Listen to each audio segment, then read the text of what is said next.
सर्वे भवन्तु सुखिनः सर्वे सन्तु निरामया सर्वे भद्राणि पश्यन्तु माँ कश्चित् दुःखभाग् भवेत्। इसी मंगल कामना के साथ हल्द्वानी में देहदान और नेत्रदान के प्रति जागरूकता बढ़ाने वाले शिविर का आयोजन किया गया।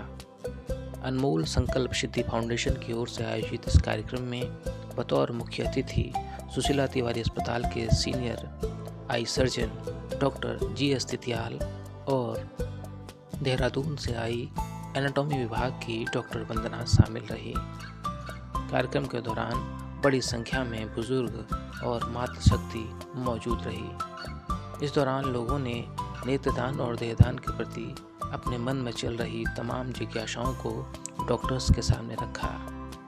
डॉक्टर तिथियाल और डॉक्टर वंदना ने लोगों की तमाम जिज्ञासाओं को बखूबी शांत किया।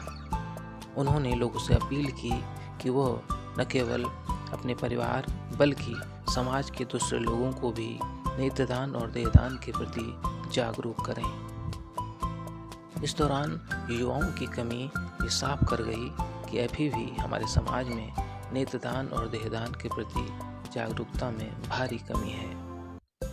उम्मीद करते हैं कि आने वाले दिनों में लोग अपने सामाजिक कर्तव्य को समझेंगे और नेत्रदान और देहदान जैसे पुनीत कार्यों में बढ़ चढ़कर भागीदार बनेंगे। आप भी देखिए पर्सपेक्टिव न्यूज़ की ये विशेष कवरेज।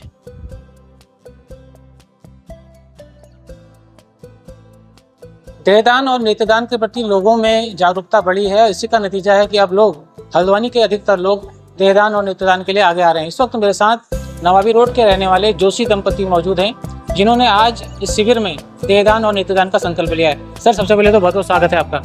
धन्यवाद। सर, गुड नेम क्या है आपका? मेरा नाम विपिन चंद्र जोशी, नवाबी रोड में रहता हूँ मैं। और ये नेत्रदान और देहदान का जो संकल्प है, ये मन में पहले से ही विचार है कि नश्वर देह है, अगर छात्रों के काम आ जाए, किसी को कुछ जांच में मदद मिल जाती है, हमने तो वैसे भी मिटना ही है। सो दान हो गया, कुछ बच्चे सीख लेंगे मेडिकल के, इसी वास्ते ये पहले से ही मन में था। आज ये मुहूर्त आ गया।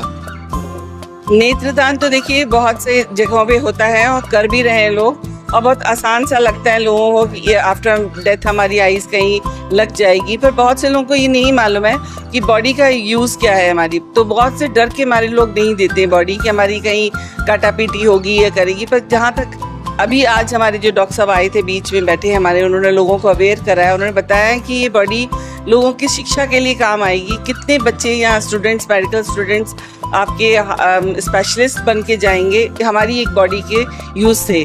तो आज लोगों में अंदर बहुत अवेयरनेस आई है और काफ़ी लोग आगे आए हैं। नमस्कार, मैं हूँ संजय पाठक और आप देख रहे हैं प्रेस 15।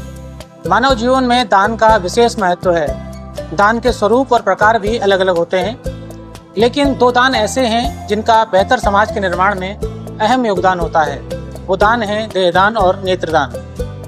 नेत्रदान से जहां हम अपनी आँखों से किसी अंधेरे की ज़िंदगी में उजाला करते हैं, तो वहीं देहदान से हम एक बेहतर चिकित्सक के निर्माण में अपना योगदान देते हैं। इस वक्त मेरे साथ बातचीत के लिए, इस अहम मुद्दे पर बातचीत करने के लिए उत्तराखंड के जाने माने नेत्र रोग विशेषज्ञ और जो वर्तमान में सुशीला तिवारी अस्पताल में अपनी सेवाएं दे रहे हैं, डॉक्टर GS तिथियाल मौजूद हैं। सर, सबसे पहले तो बहुत बहुत स्वागत। Thank you very much.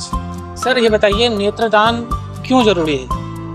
नेत्रदान इसलिए जरूरी है कि इंडिया में जो है भारतवर्ष में लगभग जो है 13 लाख लोग जो है कॉर्नियल ब्लाइंड के हैं, और हर साल 20 से 25 लाख लोग, 25,000 लोग जो है जुड़ते जा रहे हैं ब्लाइंड के। और भारतवर्ष में क्या है, जितने हमें कॉर्निया की ज़रूरत है उतना जो कॉर्निया में मिल नहीं पाता है। तो इसलिए जो है कॉर्निया डोनेशन के लिए या नेत्रदान के लिए हमें लोगों को जागरूकता लाना बहुत ज़रूरी है, ताकि जो डिमांड है हम पूरा कर पाएँ। सर, अगर बात करो हल्द्वानी की, तो हल्द्वानी में आप लोगों के प्रयास से ब्लड आई बैंक भी चालू हो गया है। क्या उसकी उपलब्धियाँ रह गई हैं और क्या बताना चाहिए? जो हल्द्वानी में जो आई बैंक खुला आज से 2 साल पहले खुला है, ये कुमाऊँ के लिए एक वरदान है देखा जाए तो, क्योंकि इससे पहले कुमाऊँ में कोई भी आई बैंक नहीं था। जब से ये आई बैंक बना हुआ, अभी तक 30 लोगों ने कॉर्निया डोनेट किया है। लगभग 56 लोगों का हमने जो है कॉर्नियल ट्रांसप्लांट या प्रत्यारोपित करके जो है उनके अंधकार जीवन में रोशनी लाने का काम जो है हमारे डिपार्टमेंट के आई बैंक वाले टीम ने किया है। साथ में यहाँ के आम जनताओं का मैं क्योंकि धन्यवाद कहूँगा, और साथ में पत्रकार बंधुओं का जिन्होंने जो है इस मुहिम में उन्होंने हमारा साथ दिया, जो आई बैंक आज इस स्तर में पहुँचा हुआ है। सर अगर बात करें जो लोग अभी आपको सुन रहे हैं, नेत्रदान की क्या प्रक्रिया है, किस तरीके से जो नेत्रदान करना चाहता है वो किस तरीके से अपनी भागीदारी कर सकता है? नेत्रदान करने की प्रक्रिया बहुत आसान है। एक वॉलंटरी आपका नेत्रदान संकल्प पत्र भरा जाता है, किसी भी नेत्र बैंक से आप उस फॉर्म को लेकर भरवा सकते हैं। इसके अलावा यदि आप सही मायने में डोनेशन करना चाहते हैं, किसी घर में डेथ होता है, उनके परिवार को आई डोनेशन के लिए उनको जरूर प्रमोट कीजिए, मोटिवेट कीजिए कि ये बहुत पुण्य का काम है। आपके नेत्रदान से 2 लोगों को ज्योति मिल सकता है। सर आमतौर पर कई भ्रांतियाँ इसको लेकर होती हैं। लोग कहते हैं कि नेत्रदान करने के बाद उसकी आंखें अगले जन्म में उसे नहीं मिल पाएंगी। इस तरह की तमाम भ्रांतियाँ आप जिससे 2-4 होते होंगे, क्या है ये भ्रांतियों का सच, ये थोड़ा बता दो। ये एक अंधविश्वास है, इसमें कोई धर्म जाति का कोई वो नहीं है। प्राय लोग ये मान के चलते हैं कि आँख डोनेट करने के बाद पुनर्जन्म में अंधापन बता, ऐसा कोई वो नहीं है। क्योंकि इसमें हमें जो है एक जागरूकता लाना पड़ेगा कि अंधविश्वास के कारण हमारे इंडिया में डोनेशन कम है। देखा जाए तो पूरी दुनिया में श्रीलंका ऐसा देश है जहाँ पर आई डोनेशन जो है बहुत ज़्यादा होता है, क्योंकि वहाँ पर ऐसे अंधविश्वास की चीज़ें नहीं हैं। तो हमें जो है समाज में इस अंधविश्वास को जो है मिटाना पड़ेगा, ताकि जो डोनेशन अधिक से अधिक हो पाए। सर आज आप जागरूकता शिविर में आए हैं, किस तरीके से यहाँ लोगों का रिस्पॉन्स था, क्या क्या क्वेरीज जो महत्वपूर्ण आई वो बताइए। आज के जो अनमोल संकल्प जो संस्था है, वाकई उनका जो मोटिवेशन था बहुत अच्छा था, उनमें एक उत्साह था, और जो है इतने इस काम के लिए जो आगे आ रहे हैं उनको मैं धन्यवाद दूंगा। और होना भी चाहिए, ऐसे एनजीओ की मदद से ही जो आई डोनेशन और देहदान बढ़ सकता है, जो किसी इंस्टीट्यूशन के लिए फ़ायदामंद हो सकता है। ये थे मेरे साथ डॉक्टर GS तितियाल, जो बता रहे थे कि नेत्रदान क्यों जरूरी है और हमें नेत्रदान के लिए आगे क्यों आना चाहिए। इस वक्त मेरे साथ बातचीत के लिए मेडिकल कॉलेज की एनाटॉमी विभाग की डॉक्टर वंदना मौजूद हैं। मैम सबसे पहले तो बहुत बहुत स्वागत है। धन्यवाद जी। मैम ये बताइए देहदान क्यों जरूरी है? देखिए, मरणोपरांत स्वेच्छा देहदान इसलिए जरूरी है क्योंकि एक देह से हमारे बच्चे उस पर मेडिकल एजुकेशन और रिसर्च एक्टिविटीज कर सकते हैं। मेडिकल नॉलेज बिना कैडेवर डिसेक्शन के पॉसिबल ना, मतलब नियरली इम्पॉसिबल है। तो रिसर्च के लिए और मेडिकल एजुकेशन के लिए ये बहुत ज़रूरी है। इसके बिना हम इमेजिन नहीं कर सकते हमारे मेडिकल एजुकेशन को। जो लोग देहदान करना चाहते हैं, क्या इसकी प्रक्रिया रहती है और किस तरीके से लोग इसमें कर सकते हैं? हाँ, देखिए इसकी प्रक्रिया हमारे GMC हल्द्वानी में तो ये है कि एक शपथ पत्र जो है वो आकर के in the form of affidavit आपको डिपार्टमेंट में जमा कराना होता है, जो कि प्राचार्य महोदय की परमिशन से होता है। उसके पश्चात जब भी और उस शपथ पत्र में 2 उनके जो है विटनेस का भी साइन रहता है। तो आफ्टर डेथ वो विटनेस वो शपथ पत्र और ले करके और अपना आधार कार्ड लेकर के प्रिंसिपल सर से मिल सकते हैं। तो उसके बाद आसानी से हमारे डिपार्टमेंट में देहदान हो जाता है। पर यह है कि जितनी जल्दी हो सके बॉडी आए तो अच्छा है, विदिन 6 आवर्स, तो हमारा मतलब बॉडी का प्रिजर्वेशन बहुत अच्छा रहता है। मैम जो लोग कई भ्रांतियों में फंसे रहते हैं, वो कहते हैं कि देहदान करने से हमें अगले जन्म में ये होगा, इस जन्म में ये होगा, तो ऐसे लोगों के लिए आप क्या संदेश देना चाहेंगे? देखिए, भ्रांति की जहाँ तक बात है, पहली बात तो इस कलयुग में दान करने से हमेशा पुण्य ही मिलता है। तो मेरे विचार में तो दान एक महादान है। तो अगर आप मेरा विचार पूछें तो ये बहुत बड़ा दान है, बहुत बड़ा दिल चाहिए इसके लिए, तो पुण्य ही मिलेगा, ये मेरा विचार है।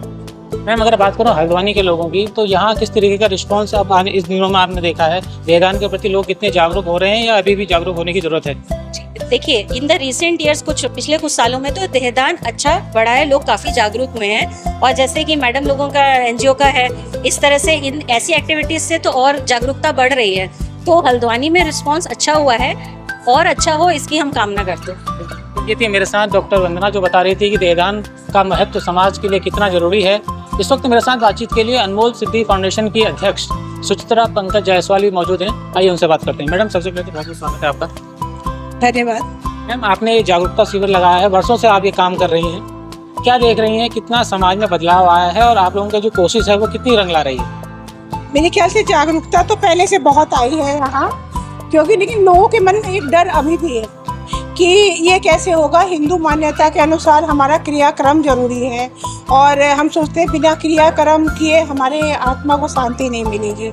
लेकिन अब भावनाएं बदल रही हैं। अब लोगों के मन में ये भावना है कि मरने के बाद भी अगर हमारा शरीर किसी के काम आ जाता है तो हम क्यों ना उस काम के लिए आगे आए। तो पिछले कुछ सालों में मेरे ख्याल से तो बहुत बदलाव आया है और पहले जितना लोग डर रहे थे अब लोग आगे आ रहे हैं। खुद हमारे पास कॉल आती है, हमारी टीम वहाँ जाती है, उनके संकल्प पत्र भरवाने में उनकी पूरी मदद करती है और उनकी पूरी प्रक्रिया को संपन्न करती है। आगे हमारा प्रयास यही है, जैसा कि आपने सुना कि लोग कह रहे हैं कि हमें वहाँ तक ले जाने के लिए एक एम्बुलेंस की ज़रूरत पड़ेगी, जो हमारे लिए थोड़ा सा मुश्किल तो है, लेकिन इसको भी एक चुनौती की तरह लेंगे हम। और मुझे उम्मीद है अपने सारे टीम मेंबर्स के साथ, अपने सारे टीम मेंबर के सहयोग से मैं इस कार्य को भी पूरा करूंगी और इस कार्य को मैं आगे तक लोगों को जागरूक करने में पूरा प्रयास करूंगी। तो ये थी मेरे साथ सुचित्रा जायसवाल, जो बता रही थी कि उनकी संस्था देहदान और नेत्रदान के प्रति लगातार काम कर रही है और ये मुहिम आगे भी जारी रहेगी। संजय पाठक, प्रेस 15, हल्द्वानी।